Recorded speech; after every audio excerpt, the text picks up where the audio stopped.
right. Finally this hour, he is known as the keeper of the great American Songbook. Singer and songwriter Michael Bublé has won 5 Grammys, sold more than 75 million albums, has stars on both Hollywood and Canada's walks of fame. Oh yeah, and he's one of the top touring artists of all time. And this week, the multi-platinum superstar is adding 2 more accomplishments to his long and illustrious career. Last night, Bublé made his debut as a coach on NBC's The Voice, and on Friday, he's debuting a greatest hits album.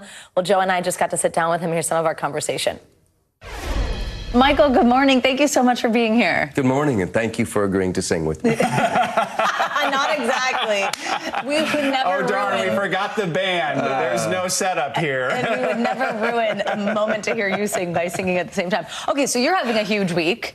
Yeah, this is exciting. It's really exciting, yeah. Let's start on the new album, The Best of Bublé. I mean, so exciting to basically get a best of career hits album. What is it like to put something like this together? And I know we're going to get a couple new songs as well. It's sentimental and it's emotional. And, you know, I've spent a long time loving music and loving, you know, I say it all the time, but I'm like a chef who loves what he cooks, but more I love who I cook for. And to have that connection with all these beautiful souls for all this time and all the producers and my co-writers and all the people that love me enough, you know, that I'm here at this place with you.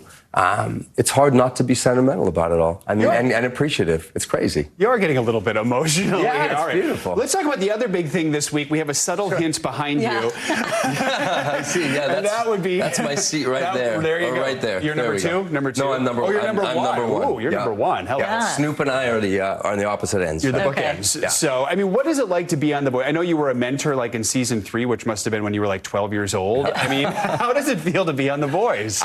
You know what? Honestly, it is I understand why it has become destination television. I get why it's lasted, however long it's been, 14 years. It starts with the producers, the crew. These people have been there all that time. They are class acts from the top down.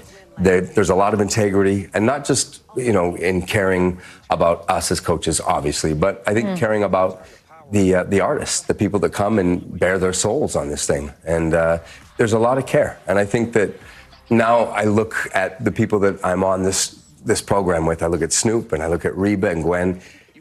There are not better people. We become family, but one of my favorite things is the empathy. You know, Snoop and Reba and Gwen and I have been, there's a million times we've heard no, or we've failed, or we've hit roadblocks, and we see that in these artists that are coming up here. And I think that there's a lot of love going back and forth, and I think that right now this world kind of needs that. I think I think The Voice is going to bring a lot of people happiness. I do. People might not know also that you were actually part of a talent competition show early on. Really? How did you know that?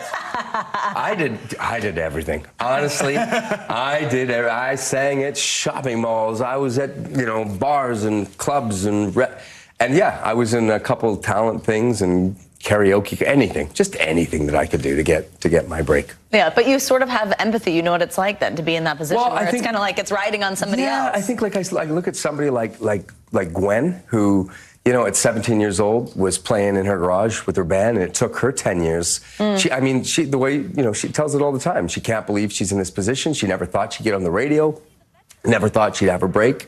And you can tell when she speaks to these people that she genuinely cares about them. And by the way, just so you know, I know their strategy. I know it's a TV show, and I know it's a game, but it's not a game to any of us.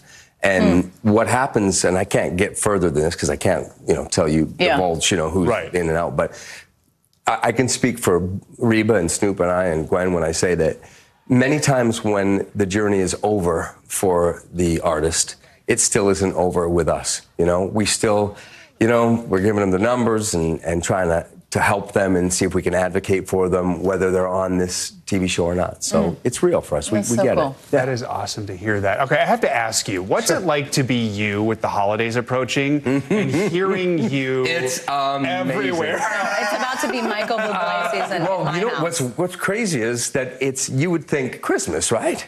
Yes. But what do you think happens at Valentine's Day?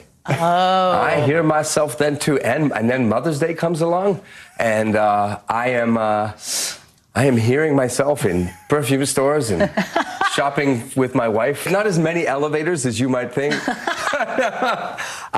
You know what? It is. Can you imagine how it must feel for me to be invited into, I say this all the time, I mean, at the best time of the year, when people are at their kindest, and I'm invited to be a part of that world, and even further, my heroes, Sinatra, Bennett, Martin, Elvis, you know, all these you know, iconic figures.